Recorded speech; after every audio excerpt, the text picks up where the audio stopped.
ಧರ್ಮಸ್ಥಳ ಷಡ್ಯಂತ್ರದ ವಿರುದ್ಧ ಬಿಜೆಪಿ ರಣಕಹಳಿಯನ್ನ ಮೊಳಗಿಸಿದೆ. ಬುರುಡೆ ಗ್ಯಾಂಗ್ ವಿರುದ್ಧ ಕೇಸರಿ ಪಡೆ ಕೆಂಡಾಮಂಡಲವಾಗಿದೆ. ಪ್ರಕರಣದ ತನಿಖೆಯನ್ನ ಎನ್ಐಎಗೆ ನೀಡುವಂತೆ ಒತ್ತಾಯವನ್ನು ಮಾಡಿತು. ಕೆಲವೇ ಕ್ಷಣಗಳಲ್ಲಿ ಬಿಜೆಪಿಯಿಂದ ಇನ್ನೇನು ಬೃಹತ್ ಸಮಾವೇಶ ಕೂಡ ಪ್ರಾರಂಭವಾಗುತ್ತೆ. ಸರ್ಕಾರದ ವಿರುದ್ಧ ಕೂಡ ಕೆಂಡು ಕಾರಿದ್ದಾರೆ ಬಿಜೆಪಿ ನಾಯಕರು. ಷಡ್ಯಂತ್ರದ ಹಿಂದಿರುವಂತಹ ಸೂತ್ರಧಾರಿಗಳ ಬಗ್ಗೆ ತನಿಖೆಗೆ ಆಗ್ರಹಿಸಿ ಈ ಹೋರಾಟವನ್ನು ನಡೆಸ್ತಾ ಇದ್ದಾರೆ. ಧರ್ಮಸ್ಥಳದ ಬುರುಡೆ ಕೇಸ್ ಕುರಿತ ಸಂಪೂರ್ಣ ತನಿಖೆಯನ್ನ ಎನ್ಐಎಗೆ ವಹಿಸುವಂತೆ ಒತ್ತಾಯಿಸಿ ಬಿಜೆಪಿ ವತಿಯಿಂದ ಇವತ್ತು ಧರ್ಮಸ್ಥಳ ಚಲೋ ಕಾರ್ಯಕ್ರಮವನ್ನ ಹಮ್ಮಿಕೊಳ್ಳಲಾಗಿದೆ. ಸರ್ ಬನ್ನಿ ಸಾಕು ಬನ್ನಿ ಅವರೇ.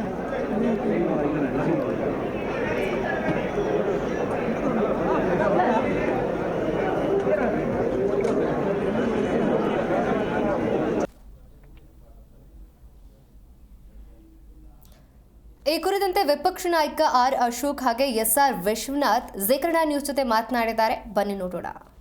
ರಾಜ್ಯ ಸರ್ಕಾರದ ವಿರುದ್ಧ ಗುಡುಗೋದಕ್ಕೆ ಬಿಜೆಪಿ ಸಜ್ಜಾಗಿದೆ. ಧರ್ಮಸ್ಥಳದಲ್ಲಿ ವೇದಿಕೆ ಕೂಡ ಸಿದ್ಧವಾಗಿದೆ. ಆದರೆ ಏನು ಸಂದೇಶವನ್ನು ರವಾನೆ ಮಾಡಲಿಕ್ಕೆ ಹೊರಟಿದ್ದಾರೆ, ಇದರ ಬಗ್ಗೆ ಮಾತಾಡೋದಕ್ಕೆ ವಿರೋಧ ಪಕ್ಷ ನಾಯಕರಂತ ಆರ್ ಅಶೋಕ್ ಅವರು ನಮ್ಮ ಜೊತೆಲಿದ್ದಾರೆ.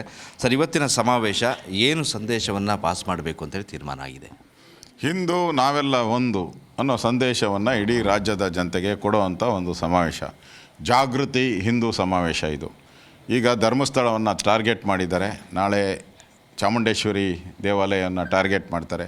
ನಾಳೆ ಯಲ್ಲಮ್ಮ ದೇವಸ್ಥಾನವನ್ನು ಟಾರ್ಗೆಟ್ ಮಾಡ್ತಾರೆ. ರಾಮ ಮಂದಿರವನ್ನು ಟಾರ್ಗೆಟ್ ಮಾಡ್ತಾರೆ. ಇದನ್ನು ಇಲ್ಲಿಗೆ ಅಂತ್ಯ ಆಡಬೇಕು, ಇಲ್ಲಿಗೆ ಮುಗಿಬೇಕು. ಇದರಿಂದ ಇರೋ ದೊಡ್ಡ ಜಾಲ ಯಾವುದಿದೆ ಅದು ಬೀದಿಗೆ ಬರಬೇಕು. ಅದರ ವಿರುದ್ಧವಾದ ಹೋರಾಟವನ್ನು ಮಾಡ್ತಾಯಿದ್ದೀರಿ. ಬಟ್ ಬಿಜೆಪಿ ಸ್ವಲ್ಪ ಲೇಟ್ ಆಯಿತು ಅಂತ ಅನ್ಸುತ್ತೆ. ಯಾಕಂದರೆ ಸುಜಾತಾ ಭಟ್ ಹೇಳಿಕೆ ಕೊಡುವವರೆಗೆ ಅಷ್ಟೊಂದು ಧೈರ್ಯ ಇದ್ದಂತೆ ಕಾಣಿಸ್ತಾ ಇಲ್ಲ. ಮನಸ್ಸಲ್ಲಿ ಎಲ್ಲೋ ಒಂದು ಕಡೆಯಲ್ಲಿ ಅಳುಕಿತ್ತ ಅಂತ ಬಿಜೆಪಿಗೆ. ಅಷ್ಟು ಮುಂದೆ ಬಂದು ಈ ರೀತಿಯಾಗಿ ಸಪೋರ್ಟಿಗೆ ನಿಲ್ಲುವಂಥದ್ದು, ಹಿಂದೂಗಳೆಲ್ಲ ಒಂದಾಗಿ ಬನ್ನಿ ಅನ್ನೋಂಥ ಸಂದೇಶ ಕರೆ ಕೊಡುವಂಥ ಕೆಲಸ ಸ್ವಲ್ಪ ಲೇಟಾಗಿ ಆಗಿಲ್ವಾ? ಪ್ರಾರಂಭದ ದಿನವೇ SIT ಮಾಡಿದ ದಿನವೇ ನಾನು ಇದಕ್ಕೆ ವಿರೋಧ ಮಾಡಿದ್ದೀನಿ.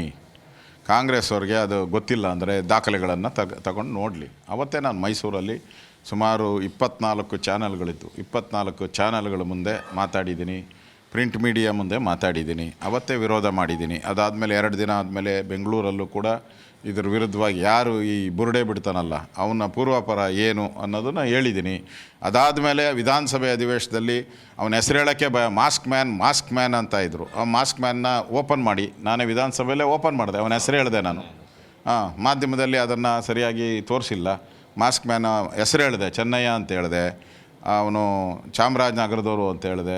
ಆಮೇಲೆ ಮಂಡ್ಯದಲ್ಲಿ ಇದ್ದಾನೆ, ಅವನು 3 ಮದುವೆ ಆಗಿದ್ದಾನೆ, ಮತಾಂತರ, ಇಷ್ಟು ಅದು ಅಸೆಂಬ್ಲಿಯಲ್ಲಿ ಹೇಳಿದ್ದೀನಿ. ಇವಾಗೇನು ನಾನು ಮಾಡ್ತಾಯಿಲ್ಲ. ಅಸೆಂಬ್ಲಿ ಮುಗಿದು ಅವಾಗೆ 10 ದಿನ ಮೇಲೆ ಆಗಿದೆ. ಅಲ್ಲೇ ನಾನು ಹೇಳಿದ್ದೀನಿ, ನಮಗೆ ನೋಡಿ ಇದ್ರ ಬಗ್ಗೆ ಹಿಂಜರಿಕೆ ಇಲ್ಲ.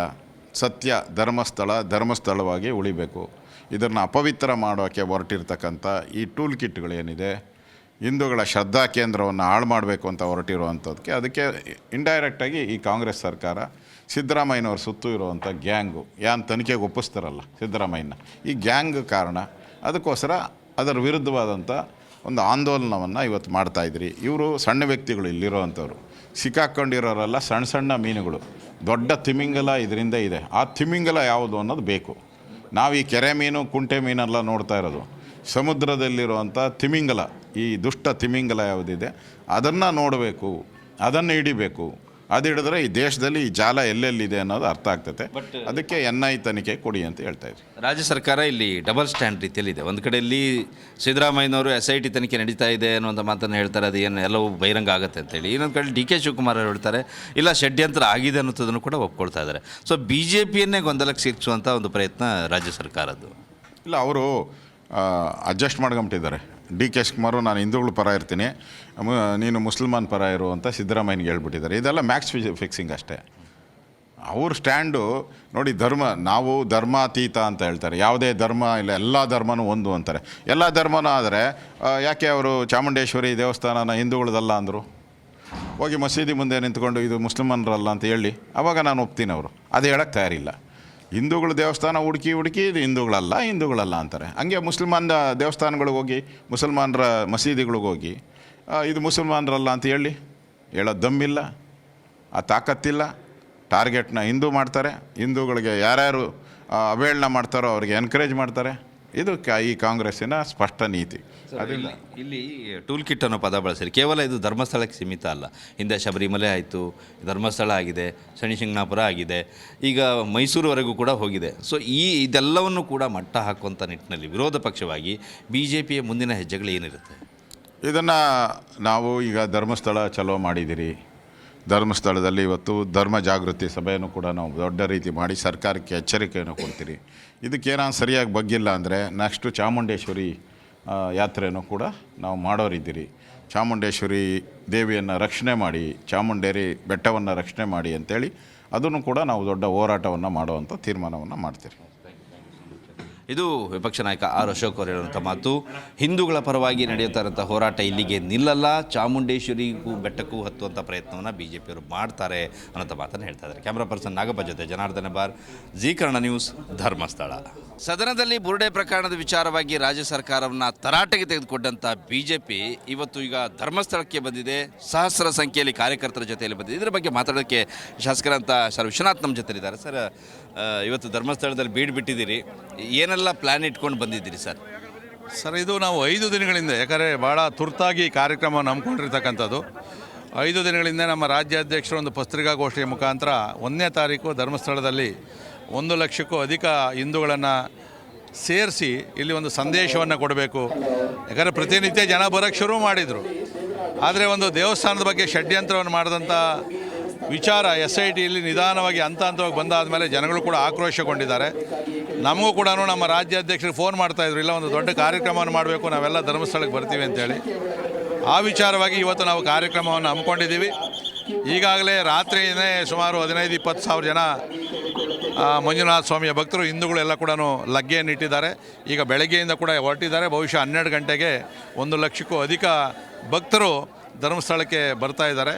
ಇದು ನಾವು 1 ಗಂಟೆಗೆ ನಮ್ಮ ರಾಜ್ಯಾಧ್ಯಕ್ಷ ಅಂತ BY ವಿಜಯೇಂದ್ರ ಅವರ ನೇತೃತ್ವದಲ್ಲಿ ನಮ್ಮ ಮುಖಂಡರ ಜೊತೆಯಲ್ಲಿ ಶೋಭಾಯಾತ್ರೆಯನ್ನು ಮಾಡ್ತೀವಿ. ಅದಾದಮೇಲೆ 1:15 ಒಳಗಡೆಗೆ ಸಾರ್ವಜನಿಕ ವೇದಿಕೆಯಲ್ಲಿ ಕಾರ್ಯಕ್ರಮವನ್ನು ಕೂಡ ನಾವು ಮಾಡ್ತೀವಿ. ಅಲ್ಲಿ ನಮ್ಮ ಮುಖಂಡರುಗಳು ಒಂದಷ್ಟು ಜನ ಈ ಕಾರ್ಯಕ್ರಮದ ಉದ್ದೇಶ ಏನು, ಧರ್ಮಸ್ಥಳಕ್ಕೆ ಯಾವ ರೀತಿ ಅಪಪ್ರಚಾರ ಆಯಿತು, ಈ ವಿಚಾರವಾಗಿ ತಿಳಿಸೋರಿದ್ದಾರೆ.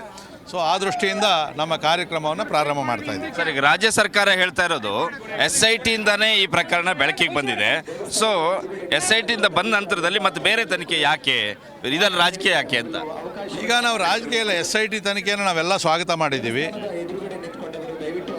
ಆ SIT ತುಂಬ ಚೆನ್ನಾಗಿ ತನಿಖೆಯನ್ನು ಮಾಡ್ತಾರೆ. ಆದರೆ ಅಂತಾರಾಷ್ಟ್ರೀಯ ಫಂಡಿಂಗು, ಅಂತಾರಾಷ್ಟ್ರೀಯ ಕೈವಾಡ ಇದೇನಾದರೂ ಇದೆಯಾ? ಯಾಕಂದರೆ ವಿದೇಶಿ ಚಾನಲ್ಗಳಲ್ಲೂ ಕೂಡ ಇದು ಪ್ರಚಾರ ಆದಾಗ ಅಂತಂದರೆ ಅವರ ಷಡ್ಯಂತ್ರ ಇದೆ ಅಂಥೇಳಿ. ವಿದೇಶಿ ಷಡ್ಯಂತ್ರವನ್ನು ಹೊರಗಡೆ ಎಳಿಬೇಕಾದ್ರೆ SIT ವ್ಯಾಪ್ತಿ ಅಲ್ಲ.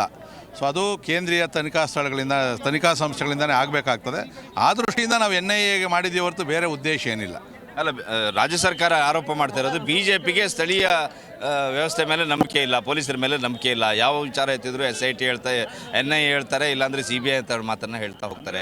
ಅನವಶ್ಯಕ ರಾಜಕೀಯ ಮಾಡ್ತಾರೆ ಅಂತ. ಸ್ಥಳೀಯ ಪೊಲೀಸರು ತನಿಖೆ ಮಾಡೋವಂಥ ಸಂದರ್ಭದಲ್ಲಿ ಫಸ್ಟ್ ನೀವೇನು ಹೇಳಿದ್ರಿ, ಸ್ಥಳೀಯ ಪೊಲೀಸ್ ಸಮರ್ಥ ಐತೆ ಅಂದರು. ಆಮೇಲೆ ನೀವೇ SIT ಕೊಟ್ರಿ. ನಾವು NIA ಕೇಳೋದ್ರಲ್ಲಿ ಏನು ತಪ್ಪಿದೆ? ಅದರಲ್ಲಿ ನಾವು ಅದರಲ್ಲಿ ಏನು ರಾಜಕೀಯ ಮಾಡೋದು ಏನೈತೆ? ನಿಮ್ಮೊಂದು ವಿಶ್ವಾಸ ಇದೆ ಇದು NIA ಕೊಡೋ ಹೋಗುತ್ತೆ? ಜಾರಕಿಹೊಳಿ ಹೇಳೋರಲ್ಲ, NIA ಕೊಡಲಿ, ನಮ್ದೇನು ಅಭ್ಯಂತರ ಇಲ್ಲ ಅಂತ ಹೇಳಿದಾರಲ್ಲ.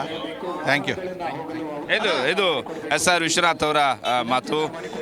NIAಗೆ ಈ ಪ್ರಕರಣವನ್ನು ವಹಿಸಲೇಬೇಕು, ಇಲ್ಲದಿದ್ದರೆ ಇದು ಎಲ್ಲ ವಿಚಾರ ಬಹಿರಂಗ ಆಗಲಿಕ್ಕೆ ಸಾಧ್ಯ ಇಲ್ಲ ಅನ್ನೋಂಥ ಮಾತನ್ನು ಹೇಳ್ತಾರೆ. ಆ ಕಾರಣಕ್ಕೋಸ್ಕರನೇ ದೊಡ್ಡ ಮಟ್ಟದಲ್ಲಿ ಸಮಾವೇಶ ಮಾಡಿ ಸರ್ಕಾರವನ್ನು ಎಚ್ಚರಿಸುವಂಥ ಕೆಲಸವನ್ನು ಮಾಡ್ತಾ ಇದ್ದೀವಿ ಅನ್ನೋ ಮಾತನ್ನು ಹೇಳಿದ್ದಾರೆ. ಕ್ಯಾಮ್ರಾ ಪರ್ಸನ್ ನಾಗಪ್ಪ ಜೊತೆ ಜನಾರ್ದನ ಬಾರ್, ಜೀ ಕನ್ನಡ ನ್ಯೂಸ್, ಧರ್ಮಸ್ಥಳ.